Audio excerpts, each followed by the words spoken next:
గత 2 రోజుల నుంచి కూడా ఈ రుణమాఫీ ఏదైతే ఉందో 2 లక్షలకు సంబంధించి చాలా బ్రేకింగ్ న్యూస్ నడుస్తున్నాయి. అలాగే ఈ రుణమాఫీకి సంబంధించిన విషయంలో కూడా చాలా అనుమానాలు తలెత్తాయి. ఎందుకంటే ఆ గైడ్‌లైన్స్ జారీలో ఉన్న పాయింట్స్ ఎట్లున్నాయంటే ఎవ్వరికీ అర్థం కాని విధంగా ఉన్నాయి.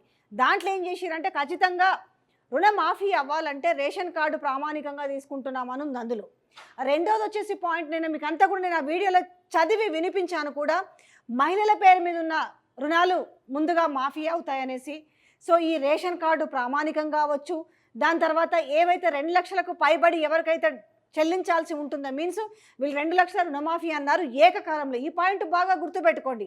ఏకకాలంలో 2 లక్షల రుణమాఫీ అన్నారు. అయితే పై ఉన్న డబ్బులు ఇప్పుడు 2,10,000, 2,20, 2,30, 2,40 ఉంటే ఈ పైన ఎక్సెస్ డబ్బులు తీసుకెళ్ళి ముందుగానే జమ చేయాలి. అంటే ఎలాంటి కండిషన్స్ లేకుండా ప్రతి ఒక్కరికి ఏవైతే బ్యాంకులో క్రాప్ లోన్స్ ఏవైతే ఈ వ్యవసాయ ఆధారిత లోన్లు ఉన్నాయో అందరికీ కూడా రుణమాఫీ చేస్తామని చెప్పారు. అయితే అందరికీ రుణమాఫీ జరగాలంటే 40,000 కోట్లు అవసరపడతాయి.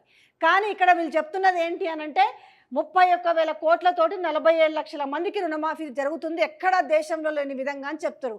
కానీ అవసరం ఏంటంటే అందరికీ జరగాలంటే 40,000 కోట్లు అవసరపడతాయి. మరి ఇప్పుడు 31,000 కోట్లతోటి మిగతా 9,000 కోట్లకు సంబంధించిన డబ్బులకు సంబంధించి వ్యవహారం అయితే మిగతా వాళ్ళు ఎవరు దీంట్లో నుంచి ఎలిమినేట్ అవుతారు.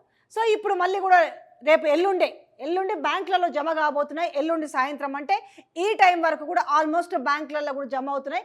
కాకపోతే ఇక్కడే ఆగండి. కేవలం ఫస్ట్ మాత్రం స్వల్పకాలిక రుణాలు ఫస్ట్ నుంచి నెత్తి నోరు కొట్టుకొని చెప్తానే ఉన్నా నేను.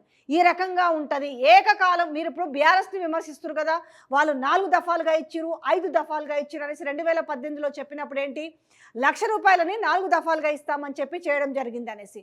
రెండోసారి మాత్రము ₹1,00,000 ఏకకాలంలో చేసేసారు. కాకపోతే ఇప్పుడేంటి, మేము ఏకకాలంలో 2 లక్షలు చేస్తామని చెప్పేసరికి జనాలు కూడా నమ్మిరు, తెలంగాణలో ఉన్న రైతాంగం అంతా కూడా నమ్మిరు. అమ్మో 2 లక్షల రూపాయలు ఒకేసారి చేస్తారంట అనేసి. అయితే ఇక్కడ కూడా ఒక పాయింట్ ఏంది, మళ్ళీ కండిషన్ సప్లై ఏంటి అనంటే రేపు సాయంత్రం వరకు పడేవి ఎంతమందికైనా లెక్కను కూడా ఇవ్వలేదు, ఎంతమందికి రేపు ఎల్లుండి సాయంత్రం పడుతుంది అన్నది క్లారిటీ ఇవ్వలేదు. కానీ ₹1,00,000 రుణాల వరకు ఎవరివైతే ఉంటాయో అవన్నీ కూడా ఎల్లుండి లోపు పడతాయి. మీన్స్ ఈ టైం వరకు 18వ తేదీ ఎల్లుండి వరకు ఈ టైం వరకు పడతాయని చెప్తున్నారు. సో మరి మిగతా వాళ్ళవి ఎప్పుడు పడతాయి?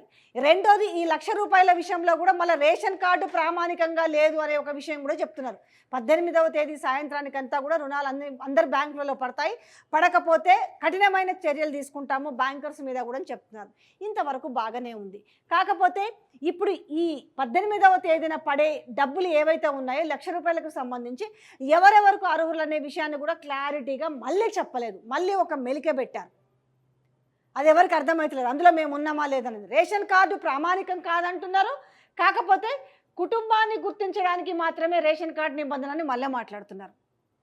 మరి ఇక్కడ ధరణికి సంబంధించి కమిటీ వేసినప్పుడు కోదండరెడ్డి ఏమంటాడు, రేషన్ కార్డు ప్రామాణికం అంటున్నారు. అయితే ఈరోజు మాట్లాడిన పాయింట్స్లో ఏముంది అని అంటే పాస్బుక్ ఆధారంగా, భూమి పాస్బుక్ ఆధారంగా అసలు ఎందుకు ఇవన్నీ? ఒకవేళ నిజంగానే మీరు చేయదలుచుకుంటే బడాబాబులు ఇప్పుడు ఇన్కమ్ ట్యాక్స్ పేయర్స్ కావచ్చు, గవర్నమెంట్ ఉద్యోగులు కావచ్చు, వీళ్ళని మినహాయించి ఎవరెవరైతే అర్హులో వాళ్ళందరికీ చేస్తే సరిపోతుంది కదా అనేసే మాట చాలా తీవ్రంగా వినిపించింది. ఈ 2 గైడ్లైన్స్ వచ్చిన వెంటనే ఒక్కసారిగా ప్రజలందరూ కూడా అసలు ఏంది ఇది చేస్తారా చేయరా, అలాగే ప్రతిపక్షాలు కూడా ఘాటుగా స్పందించడంతో ఏందనంటే మళ్ళీ కొంత మాట మార్చారు. కానీ గైడ్లైన్స్లో మార్పు లేదు. గైడ్లైన్స్లో ఎలాంటి పాయింట్స్ మార్పు చేయలే. కానీ సో ఓవరాల్గా చెప్తుంది అంటే రేషన్ కార్డు ప్రామాణికం కాదంటున్నాను. కానీ ఈ రుణమాఫీకి సంబంధించి కుటుంబాన్ని గుర్తించడానికి మాత్రం ఈ రేషన్ కార్డు నిబంధన పెట్టామని చెప్తున్నారు. సో ఎటువైనా ఫైనల్గా కనిపించేది ఏంటంటే ఈ రుణాలు మొత్తం మాఫీ అయ్యేంత వరకు ఒక క్లారిటీ వచ్చే అవకాశం అయితే కనిపించట్లేదు. మీరు ఏకకాలంలో 2 లక్షల రుణమాఫీ అని చెప్పి మళ్ళీ ఒక కన్ఫ్యూజన్కు తెరలేపారు. ₹1,00,000 చేస్తామంటారు. ఎందుకు మరి? ఒకసారిగా ₹2,00,000 చేయొచ్చు కదా అనేసి ఆల్రెడీ ప్రజానీకం అంతా కూడా అడుగుతున్న నేపథ్యంలో సో ఎల్లుండి 18వ తారీఖు సాయంత్రంకి ఈ అందరి ఎవరెవరైతే అర్హులు ఉంటారో వాళ్ళ అకౌంట్లో ఇది పడుతుంది. ఇంకొక పాయింట్ ఏంటంటే రేషన్ కార్డు ఆధారంగా ఇక్కడ ఈ ₹1,00,000కు సంబంధించి ఏదైతే ఇప్పుడు ₹1,00,000 ఉన్నాయి కదా, ఈ రేషన్ కార్డు ఆధారంగానే ఈ స్వల్పకాలిక రుణాలు మాఫీ. రేషన్ కార్డు ఆధారంగానే చాలామంది కమెంట్స్లలో మేము చాలా క్లారిటీ ఇస్తున్నప్పటికీ ఇందులో గోల్డ్ లోన్స్ అయితే అవ్వవు. తర్వాత కుటుంబంలో మహిళల పేరు మీద ఉన్న లోన్లు ముందుగా మాఫీ అవుతాయి. సో వాళ్ళు ఇచ్చిన గైడ్లైన్స్లో పాయింట్ చెప్తున్నా. సో ఈరోజు చెప్పిన పాయింట్లలో ఈ రేషన్ కార్డు ఆధారంగా స్వల్పకాలిక రుణాలు మాఫీ అవుతాయి. ఇంకొక పాయింట్ వచ్చేసి భూమి పాస్బుక్ ఆధారంగానే, అంటే ఈ పాస్బుక్ లేకుండా రుణాలు గతంలో తెచ్చుకున్న వాళ్ళ సంఖ్య కూడా ఉంది కాబట్టి వాళ్ళకి ఇది వర్తించదు. సో ఇందులో ఫిల్టర్ అవ్వుకుంటూ పోతారు. ఇక్కడ రేషన్ కార్డు, తర్వాత పాస్బుక్. సో ఇక్కడ ఏం చెప్తారు ఇంకొక పాయింట్ మళ్ళీ, అంటే ఏమంటారు చూడు, తలకాయని బట్టి నీ నెత్తెంత గట్టిదమ్మా అడిగినట్టుగా ఇక్కడ మాత్రం ఏమంటున్నారంటే, మేము జస్ట్ ఒకవైపు ఏమో ఇక్కడ క్లియర్గా చెప్తున్నారు, ఈ స్వల్పకాలిక రుణాలు మాఫీ కావాలి ₹1,00,000 అంటే రేషన్ కార్డు ఆధారంగా అంటారు. మళ్ళీ ఇక్కడికి వచ్చి ఇదే పాయింట్ చూస్తే జస్ట్ కుటుంబాన్ని గుర్తించడానికి, ఆ కుటుంబంలో ఎంతమంది ఉన్నారు ఏంటి ఇదంతా దాన్ని బేస్ చేసుకోవడానికి మాత్రమే సో రేషన్ కార్డు నిబంధన అంటున్నారు. తర్వాత ఈ ఏదైతే ఖాతాల్లో 18వ తారీఖు సాయంత్రం వరకు ఖాతాల్లో జమ చేయకుంటే అంత డబ్బులు కాదు, కేవలం ₹1,00,000 స్వల్పకాలిక రుణం సంబంధించి వాళ్ళపైన చర్యలు తీసుకుంటారట. ఇంకొక నిబంధన కూడా ఉంది, ఈ PM కిసాన్ నిబంధనలు కూడా గతంలో ఆల్మోస్ట్ స్టార్టింగ్లో వచ్చిన దానికి ఇప్పటికి ఇంతకుముందు 36 లక్షలకు పైగా వస్తే 36 లక్షలకు అంతే. ఇది 5 ఎకరాల లోపు ఉన్న వాళ్ళకి మాత్రము ఈ PM కిసాన్కి సంబంధించిన మోడీ డబ్బులు అంటుండే వాళ్ళు కదా, ఈ 3 దఫాల్లో ₹6,000 వచ్చేవి. సో వాళ్ళని కూడా దీన్ని కన్సిడర్ చేస్తారు ఖచ్చితంగా ఈ ₹1,00,000 రుణాలకు సంబంధించి. ఎందుకంటే ఇప్పుడు ₹2,00,000 సంబంధించి ఇప్పుడు నేను వార్త చెప్తలేను, ఎందుకంటే 18న జరిగేది ఈ ₹1,00,000 సంబంధించి కాబట్టి ఖచ్చితంగా మీరు ఒక లెక్క వేసుకోండి, మీకు ఈ PM కిసాన్కి సంబంధించిన డబ్బులు వస్తున్నాయా లేదా. వస్తే మాత్రము వాళ్ళ అకౌంట్ క్లారిటీగా ఉంటే మాత్రము వాళ్ళకి ₹1,00,000 వస్తాయి. ఈ ₹1,00,000 ఖచ్చితంగా ఇది మాత్రం ఈ లింక్ ఉంది ఇక్కడ. సో ఇంకొకటి వీళ్ళు చెప్తుంది ఏంది, మళ్ళా గొప్పగా ఈ 31,000 కోట్లతోటి 47 లక్షల మంది సంబరాలు జరుపుకుంటారు అనేసి.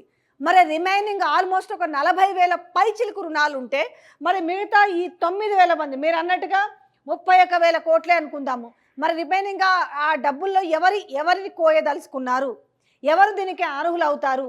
మీరు ఇన్ని కండిషన్స్ పెట్టి తీరా మళ్ళీ మొదటికే వచ్చింది. ఏం చెప్పదలుచుకున్నారో రైతులకు ఒక క్లారిటీ లేదు. 2 లక్షల రుణమాఫీ చేస్తామని ముందుగా 1 లక్ష రుణమాఫీ చేయడం ఏంటని కూడా మేము కూడా ప్రశ్నిస్తున్నాం కదా. మీరు ప్రజల్ని ఏమార్చినట్టే కదా ఈ రకంగా. ఇప్పుడు మళ్ళీ ఈ స్వల్పకాలిక రుణాలకు ఈ రేషన్ కార్డును ముడిపెడుతున్నారు, భూమి పాస్బుక్ లింక్ పెడుతున్నారు, దాంతోపాటుగా ఈ PM కిసాన్ నిబంధనలు వర్తిస్తాయి అంటున్నారు.